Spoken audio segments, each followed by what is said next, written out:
This episode of the EuroPuck podcast is brought to you by DraftKings. Now, the playoffs are in full swing and the action increases every single game. And this is where the contenders are separated from the pretenders. To give you some skin in the game, DraftKings will be offering free-to-play pools every day of the basketball playoffs, offering players a free shot at up to $10,000 in total prizes. That's up to $10,000 in total prizes each day, and it's free to play. DraftKings free-to-play pools are easy to enter. Just download the DraftKings app, go to pools, and choose from a wide variety of free contests for an opportunity to win cash prizes. All you have to do is answer a handful of questions around what you think is going to happen during that day's basketball games and track your results throughout the evening. Questions range from who will hit the most threes to which team will score first. So download the top-rated DraftKings app now and use promo code THPN when you sign up to get your free shot at $10,000 in total prizes every day of the playoffs. Head to the DraftKings pool page to get your shot at huge cash prizes using promo code THPN for a limited time only at DraftKings. A big thank you to DraftKings for sponsoring this episode.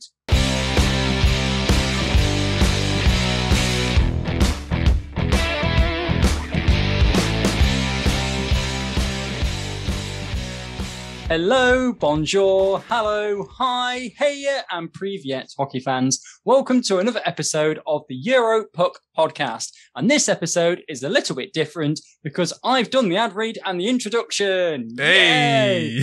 And the reason for that is because Hayden, bless him, is feeling a bit under the weather. Everybody go, aww. Yeah, I deserve it, Chris. I deserve it. But there is a very good reason for that because Hayden's had his first dose of the vaccination. Hey! Vaccination. I've got to say, Chris, ever since I had it done, I had the vaccination yesterday. Obviously, I've been updating you, like, away from the podcast and everything. Mm-hmm. I've got to admit, like, ever since I had it done, I've been really eager to buy myself a Windows laptop, and I'm not quite sure why. That's like the weirdest pregnancy craving when you no, but because obviously the claims are like the vaccine like inserts a microchip in you that like Windows can control you and stuff like that. It's like I really want to get like a Windows 10 laptop. Yeah, literally. Like Bill Gates is now controlling my every thought. God, it feels nice to not do the intro for once. I mean, look at me. I take a week off because like I'm busy doing stuff, and then I'll come back and I make you do all the work. Yeah, it's nice. It feels nice to me just to have somebody to talk to be honest. Yeah, absolutely. Obviously, I was away last week. I was taking a bit of a break from videos and stuff. Spent some time with some family because, for those of you who don't know, I'm flying to Montreal next week and I'm going to be there till the end of September, hopefully. So obviously, want to get the chance to catch up with family while I have the chance before I go. And Chris was very kind enough to take the podcast. I tried to figure out how many podcasts I did while you were moving house, and then I'm trying to see if we've like balanced that out yet, or if like I owe you one still. I'm not quite sure. You did 2 when I was moving house. Okay.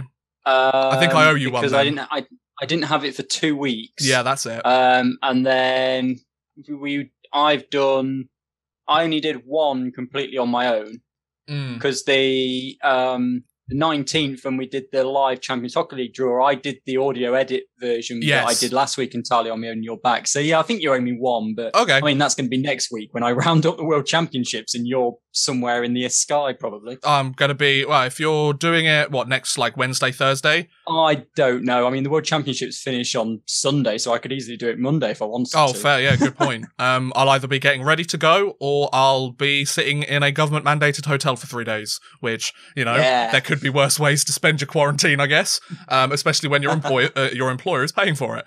So what are we going to talk about today, Chris? You're the host. What are we chatting about? We're going to talk about the World Championships. Really? So when I did, yeah, I know. It's not like anything else is going on. Well, there already but when I did the podcast last week, the World Championships, the group stage was at its halfway point.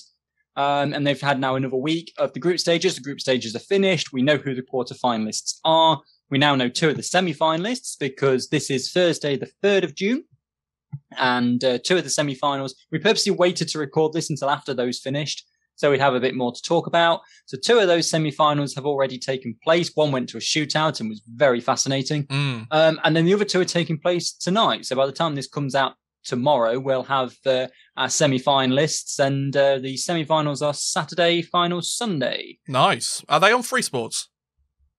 I believe so. I think Aaron Murphy said that they're showing all of the medal games. If they're not on Free Sports, you can stream them on YouTube. Oh, that's a good point. I love the fact that the IHF does that if it's not in a specific region, that you can watch them all on YouTube, which is great. I don't understand why more sport, like the MLB's been doing that a lot recently with like a game of the week that's... I watched that last night. That was perfect. Well. And then you get like a bunch of like MLB YouTube content creators, like they get invited there to like go and help like hype up the chat and stuff. Like I feel like all sports leagues should do something like that in some shape or form, because it's like engaging fans in what's going on. I feel like hockey's always one step behind in all of those things, but that's a conversation for another day. They've stopped it a bit with like that European game of the week, haven't they? Yeah, but true. I think the film notion of the NHL being like, because ice hockey is generally more an evening sport, it's just so late over here in Europe, whereas with the MLB, you can start at 10 o'clock in the morning. As long as the sun's up, you can play. Yeah, absolutely. I was talking to my girlfriend earlier just before we started, and I was saying to her, I'm so glad I'm not a fan of like a West Coast team. Because obviously over here they start at 3:30 a.m. their games, and they go until about 6. I'm like midnight to 2:30 a.m. I can do that. Like I'm doable. I'm still young enough that like I'm not falling asleep by 10 o'clock at night, But like but 3:30, like you'd either have to fall asleep then wake up, or you'd have to stay up, and then it's just like so difficult. And West Coast teams, I don't get how they do it.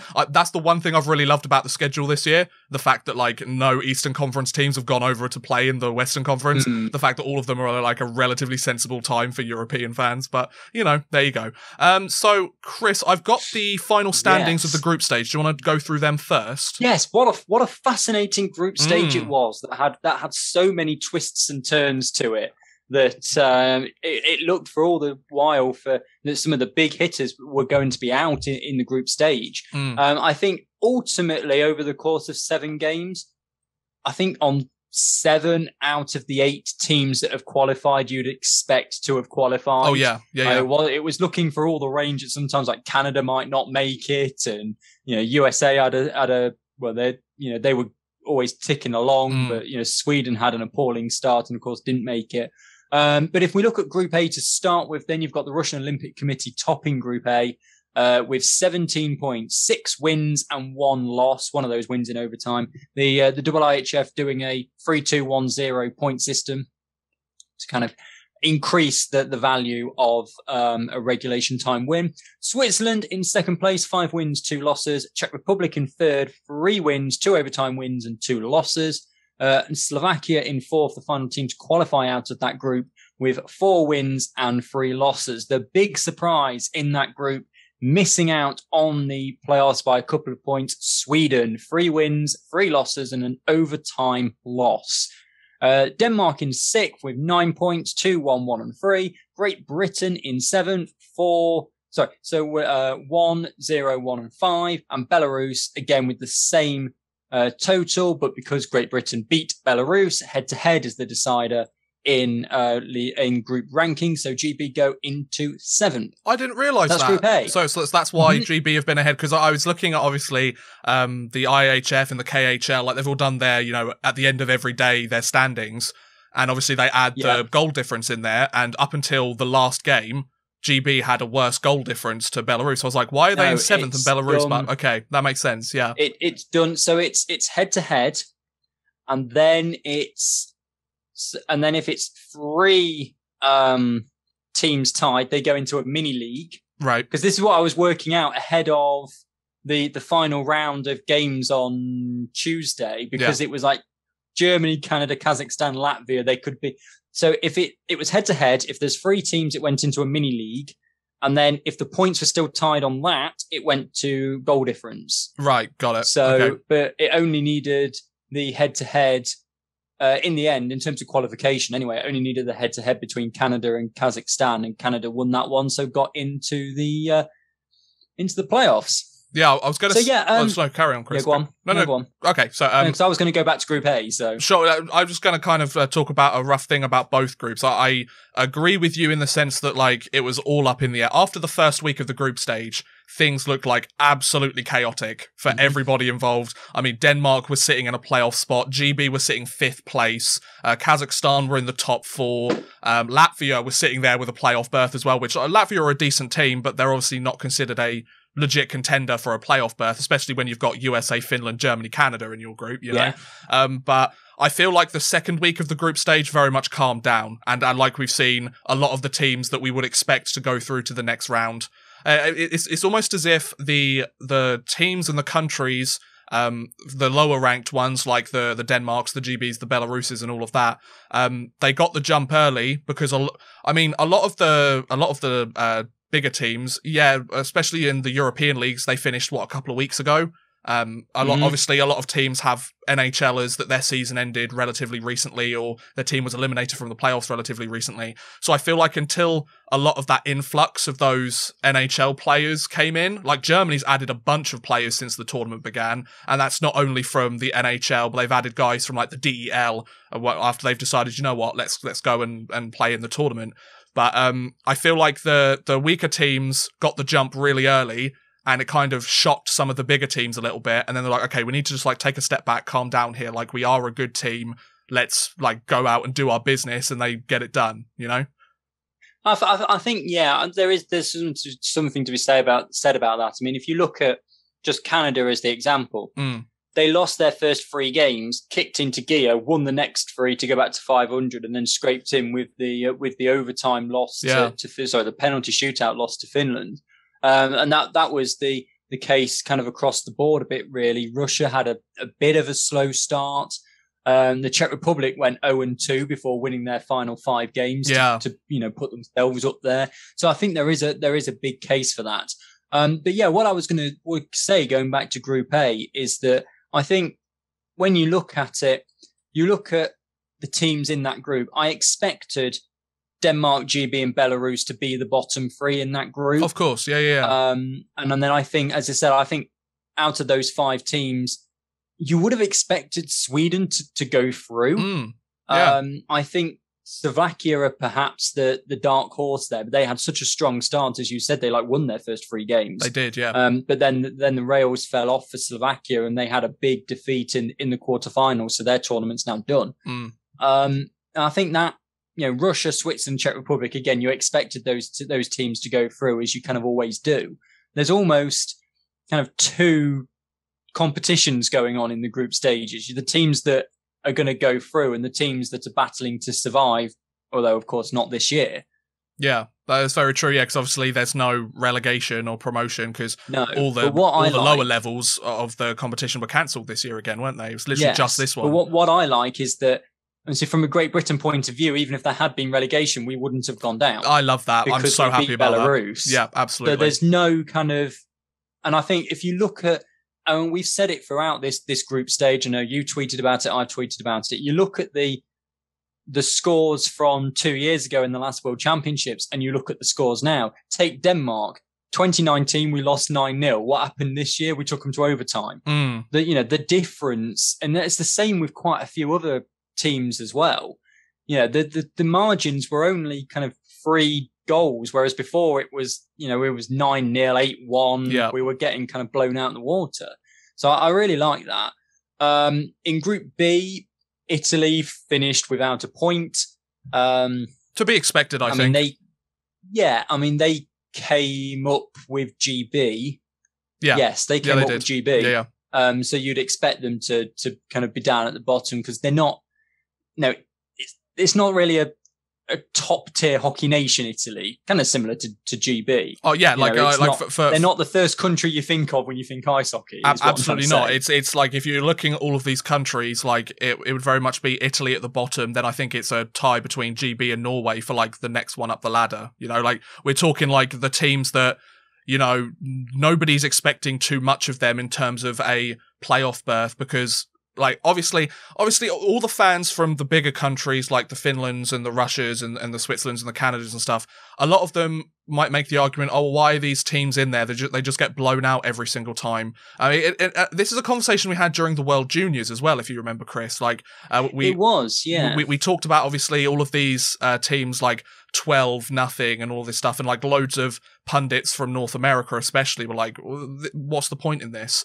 But like, the argument we made and the argument that was made by a lot of people was, yeah, but at the same time, these kids and these adults and these hockey players in the World Championships, as opposed to the World Junior Championships, they're getting the opportunity to represent their country at the highest level of competition that hockey has to offer. Like, barring the Winter Olympics, which is obviously every 4 years, the World Championships is the premier international hockey tournament across the entire world. Like, it's the tournament. So the fact that you get teams that are competing and getting the chance to these smaller nations that, nobody's expecting them to win. Obviously, Italy allowed 4 times the amount of goals to the ones that they scored, and Belarus. Now, Belarus, obviously, they had an abundance of KHL talent on their roster, but they still couldn't get it done either. But it also gives the chance for these really exciting stories. Like you said, Slovakia, after their first 3 games, they were the top of their group. Like, they played really well to start. Kazakhstan, I mean, it came down to a shootout on the final day of the group stage to stop them from going through to the playoffs. Kazakhstan's the 16th ranked nation in the world,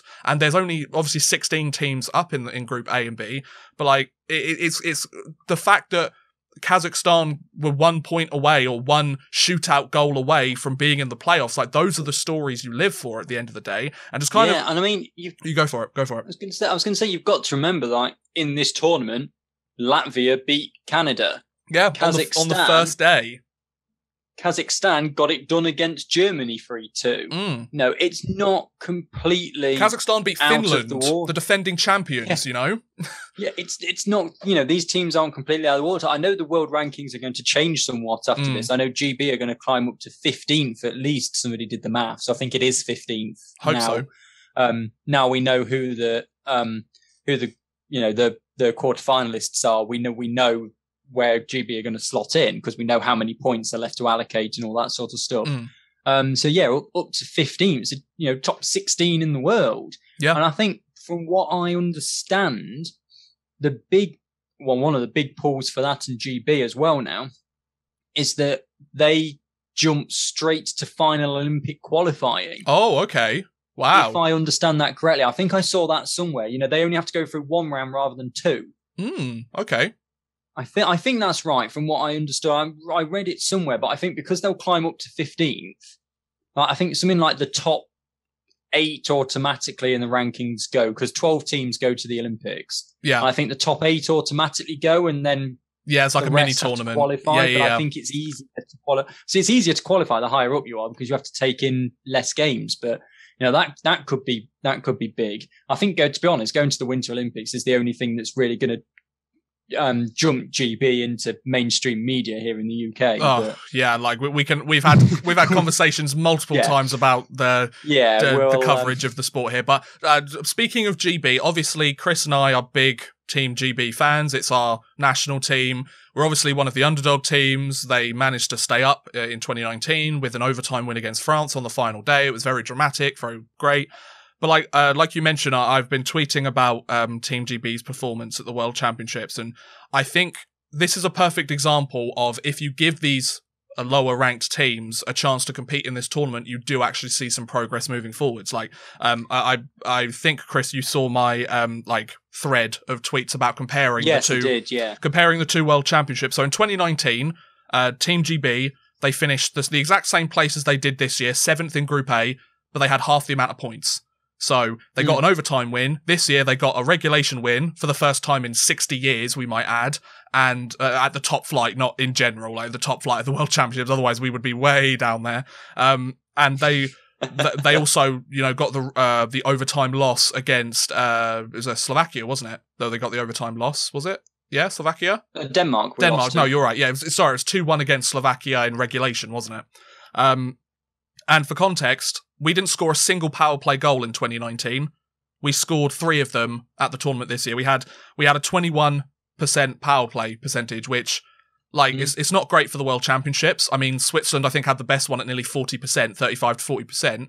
But when you consider 20% is a good power play for NHL standards, like you're scoring power play goals. Like you've obviously your special teams have improved with a relatively similar group of players on the power play from one year to the next. Their penalty kill was almost twice as good as well. It was 48% in 2019. It jumped up to 74%. Obviously not great. We're talking like a 74% penalty kill isn't great, and that's obviously a big indication as to why GB finished penultimate in their group. But at the same time, like Liam Kirk, for example, obviously the star of GB at this tournament for us, led the entire group stage in goals scored and was tied for second in points scored. Like, he was a one-man wrecking ball. Like, him and Ben Bounds, like, were the kind of driving forces for us. But you compare his performance in 2019 when he was 19 years old to this year when he was 21. He didn't score a single point in rather limited minutes and a rather limited role in 7 games in 2019. This year, he had 9 points in 7 games. And like I said, the most goals scored in the group stage. And yeah, I just want to go on and talk more about Liam Kirk because, yes, with 7 goals in 7 games in the group stage, he led the tournament in goals through the group stage. I'll point out, still does lead the tournament. Yes, I've got it up here. In goals. Has your screen been updated after the quarterfinals? Yes, I believe it has, because the Americans have played 8 games, as has Slovakia. 8. Yeah. So okay. So you've got to look at. So the 2 quarterfinals have already been played. So Liam Kirk ranked first, 7 goals in 7 games. Gregory Hoffman, 6 goals in 8 games. Switzerland out. He can't score anymore. Yep. Third place, Nicholas Jensen. Denmark out. He can't score anymore. Yep. Peter Schelerik from Slovakia, 5 goals. Slovakia out. He can't score anymore. Yep. Now, so the next people on the list, only as far down as Connor Garland, who's got 5 goals. They've only got, of course, 2 games left, semi-final and either final or third place game.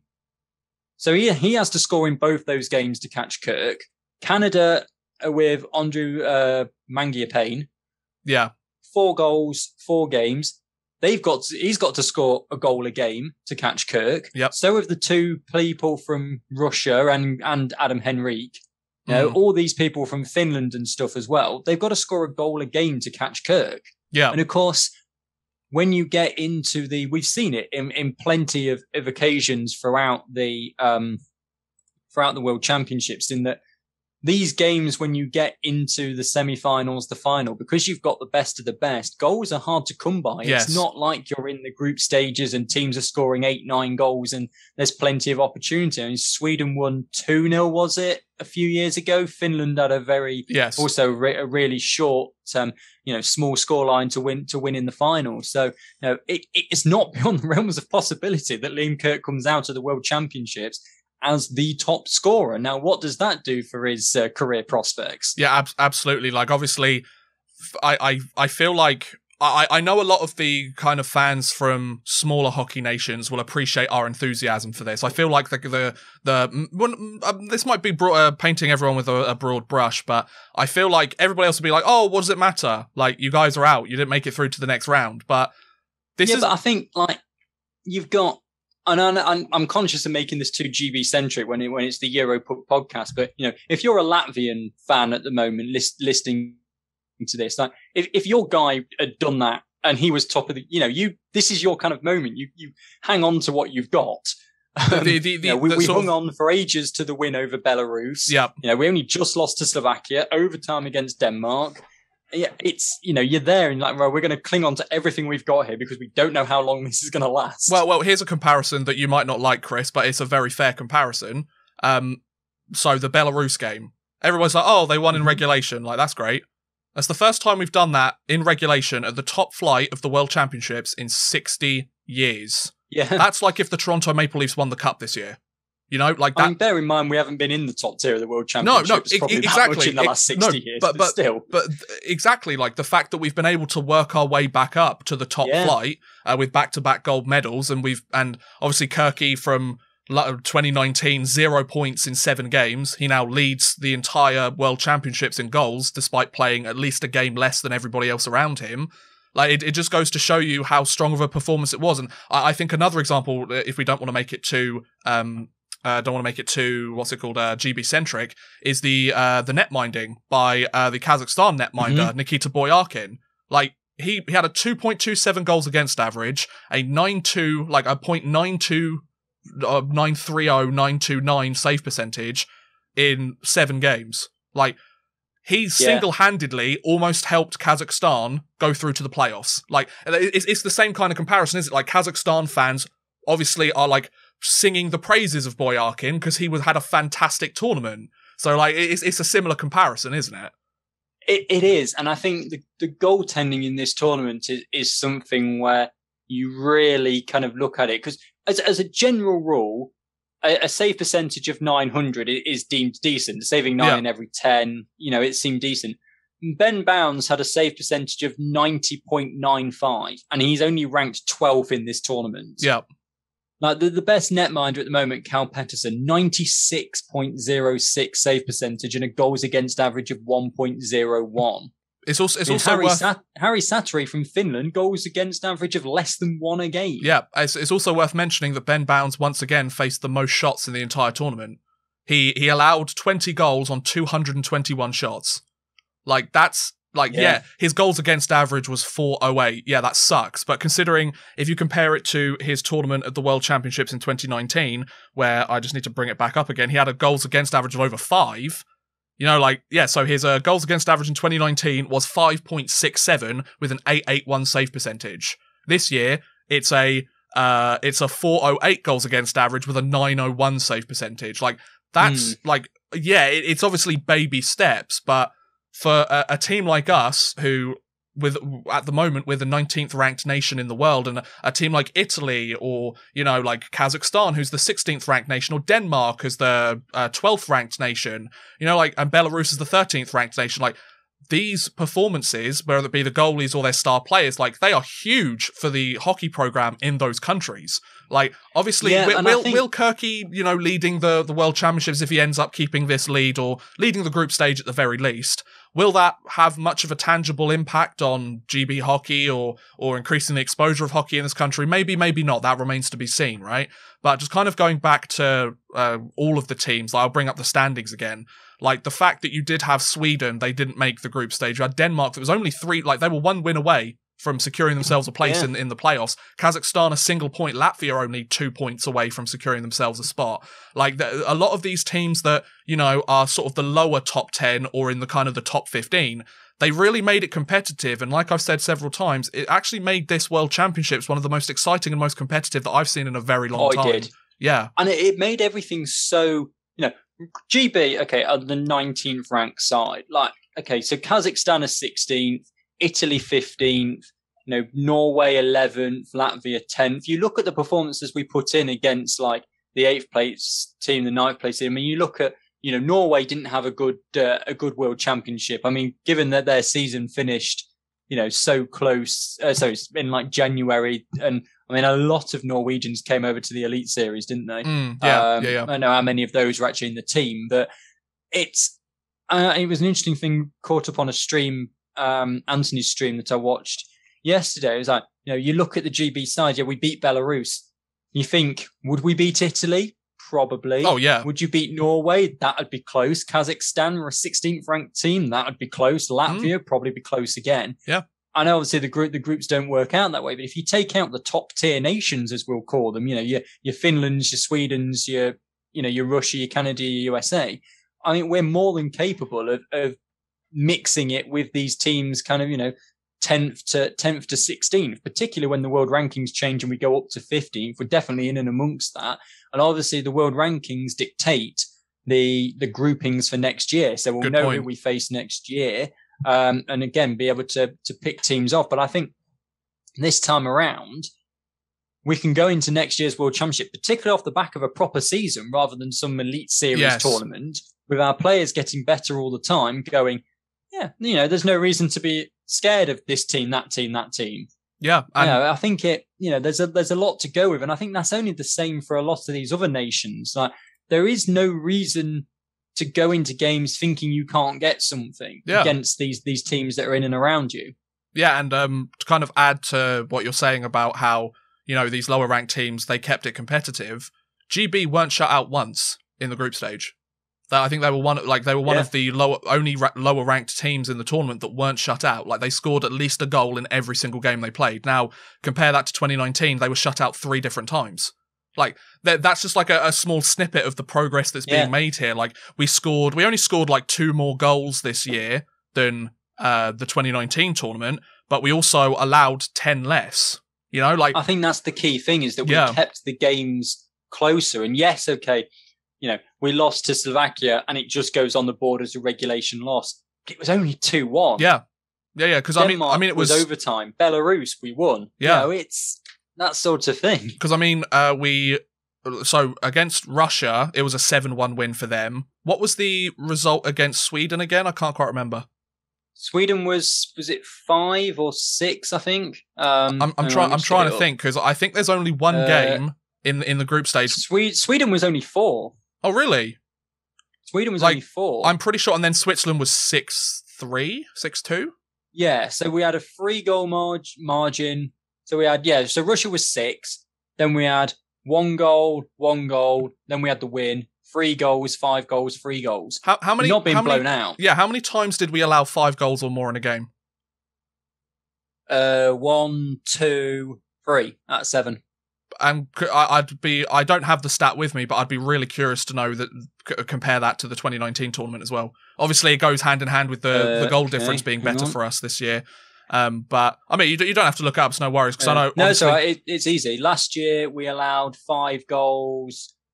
1, 2, 3, 4, 5 times. 5 out of our 7 games. 5 out of 7, and this time was 3 out of 7. So, like, obviously, we're talking about fine details here, but it is the fine details that make the difference in the long run. Like, GB, obviously, we've all said, like, all GB fans, and I think also you could make the argument with Denmark fans, Kazakhstan fans, Norwegian fans, even. They won 2 games in regulation. They won 3 of their 7 games in the tournament. They themselves were only 3 points back from a playoff spot. All they needed was 1 more win, and they would have been there. You know, so you can make the argument that all of those teams, obviously, a lot of their fans are, you should hold your head high, because you gave it a strong performance, and it just goes to show. Yes, obviously, a lot of the top players decided to stay at home because obviously this season's been an absolute roller coaster ride, and you know, there's been lots of they want to spend time with their family. They're not that interested in going quarantining in Riga and going at the tournament. Like, all legitimate reasons why you wouldn't want to go. But at the same time, I don't think you can use that excuse when you've got teams like Russia, the US, Canada. They have a abundance of talented hockey players that they can pull from that would be willing to represent their country. Yeah, they might not be the first choice or the second choice, some of them, but they're still like legitimate NHL players that they can choose from. And yeah, I mean, I'm just going to go on Elite Prospects. You'll see my reasoning why in a minute. Go on to the NHL. You know, as you said, you know, it might not be the first choice players, but still, the NHL has, bear with me, no, not there, there. So we need a squad of 22, about 25 with a couple of scratch. So the NHL has 402 Canadian players, 261 American players, 50 Russian players. Even if you halve those to take out the teams that are in the playoffs and qualified for the playoffs, you've still got 200 Canadian players in the NHL that you could choose from. Now, obviously, like I said, they might be bottom 6 guys, they might be third pair defensemen, but let's not forget, guys, like these players are playing in the best league in the world. Like, I think Sweden was the one that had kind of one of the bigger teams, like the top 5 ranked teams that had the least amount of NHLers on their roster, but they still had some, and they were still very capable players. So, I don't think you can use that as an excuse. And obviously, at the end of the day, no, I'm saying it as a reason. Not to be. Absolutely. And I'm more referring to like other people being like, oh yeah, but it's like not a real World Championship this year because like we haven't got our best team. Like, no, World Championship's a World Championship. Yeah, it doesn't matter. The World Championships and the Stanley Cup playoffs have always ran parallel to each other. Like, that's always the way it goes. Because, let's be honest, North America don't really care about it as much as Europe do. It's a big thing for Europe, hence why all of their seasons end before the World Championships start. Whereas, obviously the playoffs are still going on. And that's not just a specific this year thing. Every single year, the playoffs is going on as the World Championships takes place in Europe. So it's like... obviously, the North American teams, the US and Canada, would like to win it, but I don't think they're particularly that bothered if they don't, especially if those players go on to win the Stanley Cup. I think if you ask any player which one they'd rather win, I would very much imagine the Stanley Cup would probably come first. I mean, this is what we said a couple of weeks ago, is that, you know, the Stanley Cup, you might be on a Stanley Cup contending team like once in your playing career. If you are a top player for your country, the World Championships are every year. You could go to 10, 12 of them. Yep. Whereas the Stanley Cup, you might only get a chance once. And I think it's same with the Olympics. Like the Olympics are only every 4 years. So they kind of have more of a standing against the World Championship. But I think to me, it's still a perfectly good World Championship. There's still top quality players there. It's only the same as you going, oh, the Football World Cup's not a real World Cup because this player's not in it. Well, he's injured. Tough. Yeah, you know, it happens. Still going on. Shut up. Yeah, exactly. That's kind of a very in-depth and a few tangents onto Group A.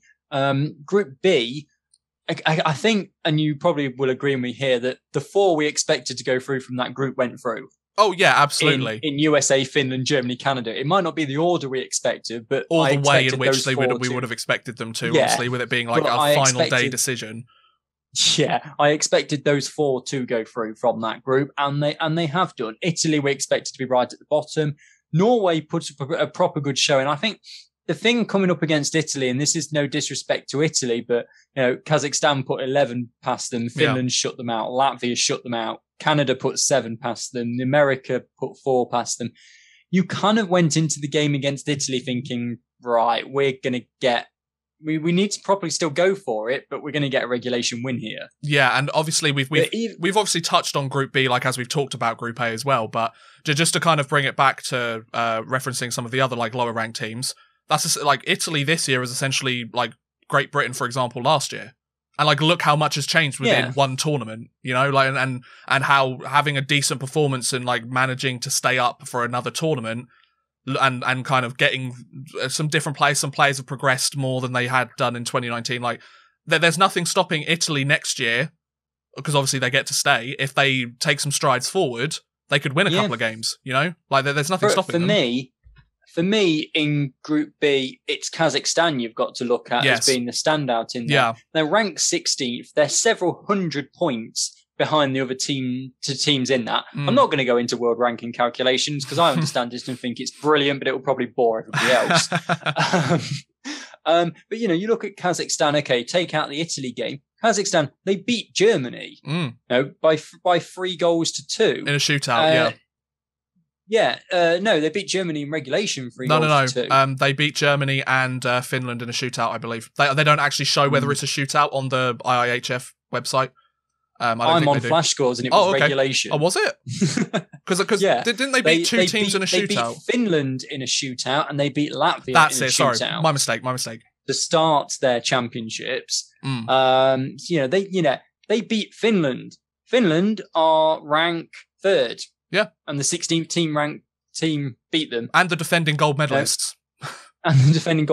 They only lost by 2 goals to Canada. They beat Germany. Okay, yes, they were shut out against America, but you know, great from Kazakhstan as well. I think Norway, they did well to get the 8 points they did. Latvia put a good showing in taking several teams to overtime. I think it was, you know, really quite close in there because Latvia and Norway ended up in the same group. I'm quite entirely sure how that happened, but so it was all very, you know, a close tournament for those teams. And I think the 4 teams who expected to go through did go through, but Kazakhstan in particular can really hold their heads up high. And again, as you said, they don't need to improve by that much. It was only the fact that Canada got went to overtime with Finland. Yeah.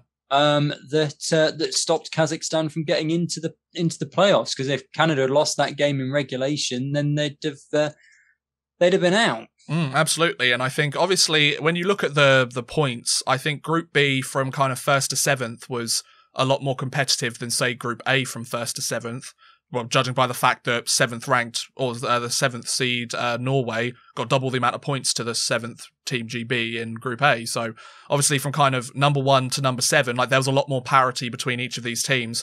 Obviously, I think it's quite clear that we're the fans of the underdog teams, being GB fans. We like to see the underdog teams to do well. So seeing Slovakia make it through to the quarterfinals was great, especially because of the start they had. Obviously, like I really wanted Kazakhstan to go through, because obviously Boyarkin had such a great tournament. Like, I would have loved to have seen Latvia go through as well. They shut out the number 1 ranked international side on the opening day of the tournament. Like, that's huge for Latvian hockey. I think the thing with Group B as well, if you look at it, it's 4 points separate the playoffs to 7th. In Group A, 8 points separate the playoffs to 7th. So, it's 2 points compared to 8 points.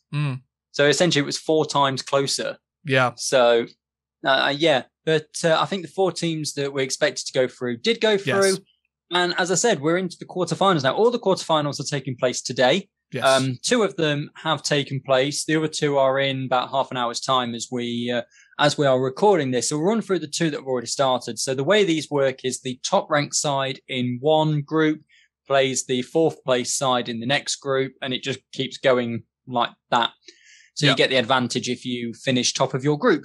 So the 2 games we've had so far, we've had the USA against Slovakia. And of course, regular listeners to the EuroPuck podcast will know that we love the lower ranked side here in any kind of playoff tournament. Yes. But in this one, it wasn't meant to be. USA beating Slovakia, by 6 goals to 1. They were 3-0 up by the end of the first period, 4-1 up by the end of the second, and then rounded it off quite nicely in the third. Conor Garland having a 2-goal game to propel him up those rankings towards Liam Kirk. From I think everybody in GB's like, no, Conor Garland, stop. No more. Score any more We're cutting you off. But yeah, so USA a convincing 6-1 victory to get themselves into the semi-finals. They've now got a 75% chance of getting a medal. Oh. And then the other quarterfinal that's gone on so far is Switzerland against Germany. 2nd-ranked Switzerland from Group A, Germany 3rd-ranked side from Group B. And this one was a much closer game. Switzerland with a 1-0 lead at the end of the first period and a 2-1 lead at the end of the second period. Germany struggling with a player short of a 2+10 boarding penalty against Germany early on in the second period, but that got killed off. The 2 minutes at least got killed off before any goals to Switzerland. They couldn't take advantage of that. And actually, they had a 1 minute and 38 5-on-3 there that they couldn't take advantage of. Oh, wow, okay. And then in the third period with 44 seconds to go in the third period, Germany tied it up at 2-2 to go into overtime, 3-on-3, 10-minute overtime, which was the most boring overtime period I've ever watched. How so? Because, well, every time they came into the zone, one of the players was tired, went for a change, and then rather than trying to attack the goal 2-on-3, they just cycled it back around, went back to neutral ice, set up again, went in, lost the puck. Other team come the other way. Oh no, somebody needs a change because we've been defending right. Let's cycle back to neutral ice. I don't know how many shots were in the overtime period. To be fair, though, to be fair, obviously this isn't like a regular season 3-on-3 overtime. No, this is score or go home. Literally, so obviously they're going to be quite passive with it. But just going back to the US-Slovakia series, I've got to say the US have quietly just gone about their business in the tournament and getting the job done. Like the US is a team that they put together, like their captain's Brian Boyle, for example. He didn't play in the NHL this year. He's 36 years old, and like he's captaining the US side, and they're obviously through to the semi-final. Like you said, a 75% chance to at least walk away with a medal. I've written, like, the United States, they've just so quietly gone about their business. I really haven't heard much from them, but they topped Group B, you know? Like, they got the job done. They won 6 out of the 7 games. Yeah, exactly. And they convincingly got themselves through to the semi-final. Yeah. I mean, they haven't won the World Championship for ages. Yeah, but, like, also, it's worth mentioning that, and you mentioned this to me before we started recording, Chris, they allowed 8 goals in 7 games. In the group stage. Like, their defense, their goaltending has been absolutely solid, and obviously in the game against Slovakia, they've got some pretty decent goal scoring as well. So, I mean, the US. Shall we see how good your memory is? Can you remember? Because it was on the quiz the last time the US won the. Oh, I cannot remember. It's been so long, Chris. Was it like 1960? Oh my god! Wow, it has been a while. Was the last time? Hey, it's the last time since GB won a game at the top flight. I thought that was. So 1960 was the last time that the US won the World Championships. You've got to say so far that they look the strongest side out of all of them. Yeah, I'm very much predicting a US-Russian final. I wouldn't be surprised if those two teams made it to the gold medal match. So after a boring overtime period, it went to a penalty shootout between Switzerland and Germany. 5 penalties each, then extra ones if necessary. It came down to the final penalty shot of those initial 5 each, with the score tied at 1 each. Up stepped the German Marcel Nobles, who had 52 points in 45 games for Berlin in the DEL this year. So, can easily put the puck in the net, although most of those were assists, actually. He had 45 assists in 45 games. Damn. But managed to beat Swiss netminder to put Germany into the semi-finals. The third-ranked side knocking out the second-ranked side, Switzerland, and Germany are in the semi-finals. Now, the way that the semi-finals work in the IIHF World Championships is the teams get re-ranked once the quarterfinals have taken place, and the top-ranked side in the group stages, at the moment being the USA, would face the lowest-ranked remaining side, at the moment being Germany. But, of course, should Canada beat Russia tonight, the USA will then play Canada because there'll be a 4th-ranked side left in the tournament, and then Germany will play whoever remains from Finland and the Czech Republic. If Russia win tonight, then the USA will still be ranked number 1 because they got more points in the. I'm pretty sure that's what it is. Yeah. They got more points in the group stages than the Russians. So then it will come down to, Finland, Czech Republic. Obviously, if Finland win, USA will play Germany. If the Czech Republic win, then they will play Germany because Czech Republic had more points than Germany in the group stages. There we go. I kind of can't give you any kind of semi-final matchups because they haven't happened yet because we don't know who's playing who. Absolutely. I'm calling it now though. Russia USA final. Obviously, Russia Canada is going to be very good tonight. Yeah, because that's on Free Sports, isn't it? I think I'm going to tune into that and see what's going on because that's going to be a fun game to watch. Do you want to go through the final standings that have been revealed for for the teams that didn't make the quarterfinal stage? I've got them up on screen. I can take you through them if you want. Yeah. Go for it, which is while I get it up on my screen. Yeah, sure. So, obviously, these are the teams that didn't make the quarterfinal round, didn't make the playoffs, as it were, in the World Championships. And this doesn't necessarily mean like their rankings overall. It's the final standings within the tournament. Obviously, they've looked at the number of points they got or the goal difference, etc., etc. So, Italy is the team that finished dead last. It's kind of understandable. Only team to not win a single game, which is actually quite interesting. Only one team didn't win a single game at the tournament, and they had a goal difference of -30, so it's understandable. And then Belarus takes 15th, the penultimate spot, with 1 win, 1 overtime loss, and 5 regulation losses, with a goal difference of -19. Great Britain, our boys, they get the 14th spot, same amount of points as the Belarusians, but the goal difference slightly better at -18. Then in 13th place, you have Norway, which with a much more respectable 3 wins, including 1 in overtime, 4 losses, and a -4 goal differential, so still not perfect, but much better than -18 or even -30. Then you've got Denmark finishing in 12th, the same as their world ranking. 3 wins, an overtime loss, and 3 regulation losses, a -2 goal difference. Then you've got Latvia finishing 11th with 2 wins and 3 overtime losses. Wow, that's such a tough. All they need to do is win one of them in overtime or shootout, and they would have been through. That's so rough. And then obviously -1 goal difference, so still very impressive. Obviously, the team we would have liked to have seen go through in Group B, Kazakhstan, they also got 4 wins and 3 losses with a goal difference of +4. Better goal difference than Canada, I might add. And last but by no means least, in the 9th ranked spot, so the highest ranked team to not make it through was Sweden. Obviously, 3 wins, an overtime loss, and 3 regulation losses with a goal difference of +7. So obviously, I would imagine once the quarterfinal stage is done, they'll add some of the other teams that didn't make it through onto that board as well. Obviously, we don't have them right now because the quarterfinal stage isn't done yet. Anything you want to add, Chris? I'm not sure how they've done the final standing rankings because I can't find it. Because from what I can see on this table, I think it's kind of regulation wins, and then goal difference. Yeah, I think so. Because, I mean, there are relatively in... I wondered if it was kind of the head-to-head with Great Britain, Belarus, but then, like, because Latvia and Denmark ended up on the same number of points, but of course they can't have a head-to-head. And then it can't be... it must be goal difference, must be the second one, because it can't be total wins, because then Denmark could be above Latvia with 3 versus 2. Yeah, true. And it's so much of a coincidence that they're all ranked in relation to A wins, and then any ties are done with goal difference. Right. So it's just so much of a coincidence there that I think that's it, but I can't find a document that says it in the heat of this moment. Fair enough. So yeah, I think once the quarterfinals are done, those teams will then get ranked and we'll know the final standings. But GB finishing 14 out of 16, very respectable. As we said, they wouldn't have gone down had there been relegation this year.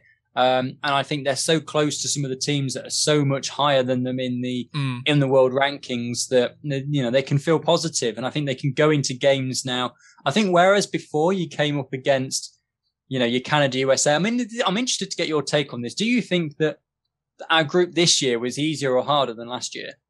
That's a good question, actually. I'll bring up the groups once again. Like last year, we faced USA, Canada, Finland. Oh, that's true. More like that. Whereas this year, we've had like Russia, Czech Republic. We've avoided the teams where kind of a hockey outsider would go, oh, they're the top teams. Yeah, I mean, you could make that argument. Has it been easier or not? But at the same time, Russia is the second ranked nation. So, yeah, obviously you're not playing Canada, but, you know, Russia, 17 points in the group stage. They're obviously, they were literally 1 point back from the lead in the entire tournament. So, like, they're no slouches, obviously. We know how good Russian hockey is, especially on the international stage.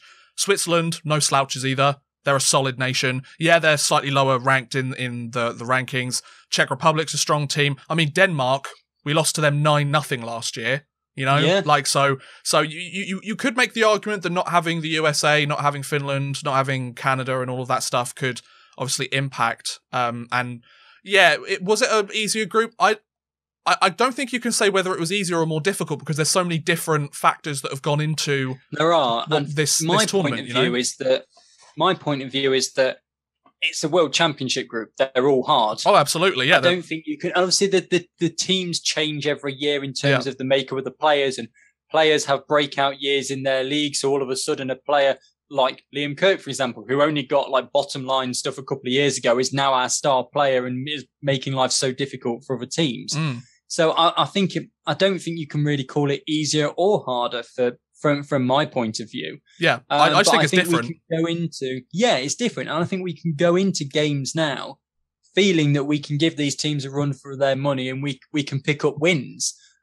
Same with teams like Kazakhstan, who got 4 wins in 7 games in their rank 16. Yeah. Latvia got wins. Norway got 3 wins. I think as time goes on, as a general thing in hockey now, it will take a long, long time for all this to come into effect. But I feel like hockey is becoming a bit more of a global sport. I mentioned it last week on the podcast, but I'll mention it again now you're here. If you remember right back to like our very first episode of the Europuck podcast, there were more Europeans taking the NHL draft this year than ever before. Yeah. And I think that might keep going and going. And as that keeps growing, the quality of all these other countries, your Czech Republics, your Switzerlands, your Slovakias, Germany, Finlands, they're going to keep getting better. And it is going to become, yes, there are obviously going to be teams that come up from Division 1A every year and they struggle in their first year in the World Championships. But I think it is going to, on the whole, become a much more kind of close and level tournament. I mean, GB's a perfect example of that, right? You know, they struggled in 2019. They only got through by the skin of their teeth with an overtime win on the last day of the tournament. And yeah, they obviously finished in the same position as they did last year or 2019. But, you know, like they scored as many goals as Denmark did. You know, they only scored 2 goals less than Latvia did in the entire tournament. Obviously, their goals against, not as good, clearly. But at the same time, like, it takes the emergence of a couple of players or Bounds to have a great tournament like he seems to always do. Whenever he's at the highest level, he just seems to step it up. Regardless of if the team's winning or not, he just takes his game to a completely different level and actually shows like And that's what I've liked about all the other teams. I'm going back to GB again because obviously I want to talk about them because like I'm proud of our national team in this. Well, we're about tournament. rounded up, so say absolutely. But like your patriotic piece. No, I just love the fact that so many other nations and so many other coaching staffs and players at the tournament said GB is one of the hardest working teams we've had to play against this year. Like the other thing as well, is that like we heard it on those mic'd up refs where the refs on that GB, can't remember who it was against, but it was early on. Yeah. They were talking to each other and they said someone needs to get that guy a contract. Absolutely, yeah, and it's like I think it was against Slovakia maybe. It might have been, yeah. It was one of the earlier games that we played. Yeah, I just think like at the same time. Yes, GB, they've still got a long ways to go. It's very much baby steps, how they've improved compared to 2019. I mean, they've doubled their point total, so that is a clear indication that they have improved. And they've scored more goals. They've allowed less goals. They took a game to overtime. They won a game in regulation. There's obviously notable steps up, and also with individual players on the roster as well. But yeah, like, I mean, we're realistic. We're not going to get a medal anytime soon. Yeah, we are, Chris. Next year, we're getting it. How many dual nationals are we getting in to get a medal then? We'll just go and like, how about we just go and like bribe a bunch of the like NHL stars? We'll be like, Conor McDavid, if you come and like compete for us this year, we'll give you like honorary citizenship. come to the Elite League. You can play for Dundee. Could you imagine seeing a tweet? The Dundee Stars are proud to announce that they have signed Conor McDavid for the 21-22 EIHL season. It is growing, and it is getting better on the whole for ice hockey, I think, in general. So the semi. So we've got the final two quarterfinals tonight. We've got Russia against Canada. Always good when those two come together, and Finland against the Czech Republic. And then we've got a break tomorrow or today as this goes out. Then Saturday, we've got the two semi-finals, one at 2:15. Our time, it's 12:15 over there in Riga and 4:15 in Riga. I would imagine, although I don't know for sure, that the USA are in the first semi-final at midday their time because they almost kind of have won the right for a longer rest, being the top team out of the groups. I'm assuming. I don't know that for sure, but I'm assuming. And then you've got on Sunday then, we've got the final. So we've got the third place game at 1:15, Riga time. And yes. And then the final is at 1:15. No, I'm talking rubbish. Hang on. To be fair, this is every European hockey fan trying to figure out the NHL schedule. So it's because I thought because it's down. There's the normal time, then there's the time in brackets, and I got it the wrong way around. Okay, fair. So it's 2:15 in Riga and 6:15 in Riga on Saturday for the semi-finals, right? Which is 12:15 in Britain and 4:15. Mm-hmm. Then the third place game is at 3:15 in Riga, 1:15 here. Okay. And then the final starts at 6:15 here in the UK, which is 8:15 in Riga on Sunday night. So kind of it's one of these strange things that happens with all the tournaments, really, where the group stage takes like 2 weeks and then the playoffs are done in like 5 days. Yeah, you blink and it's done. Yeah. It's like, we're giving out the gold medal. We get so used to like best of 7 series where the playoffs take like 2 months. Yeah, and absolutely. now here, like they're done in the space of like 5 days. Yeah, completely. All the quarterfinals are today, which is Thursday. Rest day Friday, Saturday. In fact, they're done in 4 days. Yeah. Playoffs. It's crazy. It's mad. Obviously, when you've only got 8 different teams and they're only playing 1 game, just blitz through it really quickly. It's when you're going straight into knockouts. So that is the World Championships kind of up to date. Yeah. Next week, I'll be back on my own again, unless I do it really early in the week. I'll round up the end of the playoffs. It'll probably be a shorter one because I'll have, 6 games to talk about. So unless I spend like 10 minutes per game, it'll be a shorter one to talk about. But is there anything else just before I round up, Hayden, that you want to talk about the World Championships so far? Well, yes, it's less so about the World Championships and more so just kind of about the podcast and kind of where we've come from. This is Hayden signing off before he goes. Well, because obviously I'm travelling next Thursday and obviously the podcast usually goes out on the Friday, so we're not quite sure what's going on there. Chris, I've asked the guys on the network. Perfect. Okay, so yeah, we're going to figure out what's going on there, because obviously I land like midday Montreal time on Thursday, and obviously I'm going to be jet lagged to hell. So like I might be able to like do it on the Friday, or we could do a live stream maybe, but then again I'm using hotel Wi-Fi. There's lots of little things that we're going to consider, but essentially if this is my last episode of the season, which it could well be, I just want to say thanks to everybody that's listened to us, really. Obviously, we've kind of cultivated ourselves a modest audience. We're obviously not a huge podcast out there. We've got a small dedicated community who watch the podcast or listen to the podcast, whether it's the audio or the video version. We really do appreciate you, whether you started with the very first episode on the network or you tuned in some point during the season and were like, oh, we like these stupid British guys, let's listen to them talk more. But yeah, like it's been an absolute pleasure. Obviously, Chris and I have been doing this since the end of August of last year, like every single week. Yep. And one or either of us have taken a week off here or there, but nothing too crazy. Like we've been sat here every week, and it's just. I'm going to say that just there's something that I've remembered just randomly. Go for it. You know how you were saying earlier on that you owe me one for moving house? Yeah. You didn't realise that was 18 months ago, and that's when we did Brits on Bruins, not Europug. Is it? Yeah. Oh, damn. I think I owe you several then. Don't matter that you're jet lagged, you're doing it, mate. Oh, there we go. So, yeah, it's been an absolute pleasure to provide you European hockey content over this season. Chris and I are going to go to the drawing board and have a little chat about how we want to take the podcast moving forward, going into next season. We've had some thoughts about maybe doing it live every week to kind of ease our workload, because, this is a side project for both of us. So it's very much like we do it because we enjoy it, as opposed to because like it's our route into the hockey world.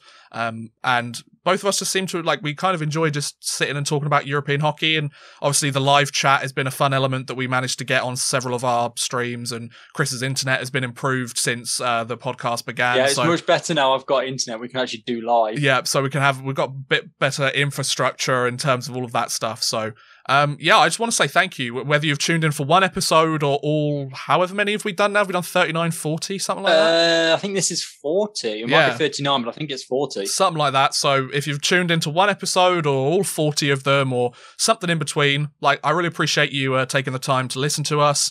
I hope you guys have enjoyed what we've done this season. Obviously, it's seen some changes as we've gone along, but we'd love to hear your feedback on Twitter and or Instagram at Europuck Podcast. That'd be really helpful. If you have any suggestions for how you'd like us to take the podcast moving forwards, or on the YouTube comments, of course, do let us know. We'd love to hear from you, because at the same time, it's a passion project for us, but at the same time, we want to make sure that we're creating content that you guys are enjoying and you guys want to keep coming back. And do we focus less on individual standings in each leagues and more find interesting news bites from each of these leagues? Or the live streaming idea, do we go with that? And Champions Hockey League, do we devote a certain episode every month to the Champions Hockey League, or whatever? There's a million different ways we could look at it, but thank you so much. Thank you for joining me on this adventure, Chris. We've obviously been doing podcasts together on and off for the last couple of years. Started with the Icing on the Skate, then we did Brits on Bruins. I would say it's been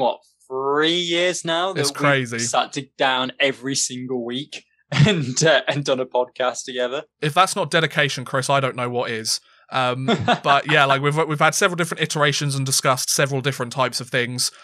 So we've kept it fresh and exciting for us, and we hope that we've done the same for you. So if there's anything else you want to add, Chris, go for it. But if not, feel free to round it up. You've stolen what I was going to say. I was going to say that, if you've got any suggestions, then you can, our Twitter DMs are open if you don't want to do it in a public place or that as well. But you can, get out on DMs. But if you've enjoyed, you kind of stole everything else I was going to say.